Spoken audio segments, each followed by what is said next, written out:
అయోధ్య రాముడు జగదభిరాముడికి అరుదైన స్థానం. ఒక్క నిమిషమండోయ్, ఇది ఇండియాలో అనుకునేరు. ఇది ఇతర దేశమైన లావో పీపుల్స్ డెమోక్రటిక్ రిపబ్లిక్ అనే దేశంలో. ఇందుకే ఆ దేశంలో అయోధ్య రాముడికి ఇచ్చిన స్థానం ఏంటి అనుకుంటున్నారా? అయితే ఏ వీడియో చూసేయండి.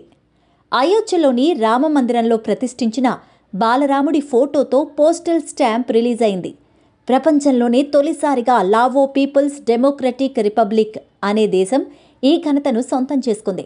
లావోస్ రాజధాని వియెంటియాన్లో జరిగిన ఒక కార్యక్రమంలో భారత విదేశాంగ శాఖ మంత్రి జైశంకర్, లావో పీపుల్స్ డెమోక్రటిక్ దేశ ఉప ప్రధానమంత్రి సలెంగ్సే కొమ్మసిత్ సంయుక్తంగా శ్రీరామ లల్లా ప్రత్యేక పోస్టల్ స్టాంపును రిలీజ్ చేశారు.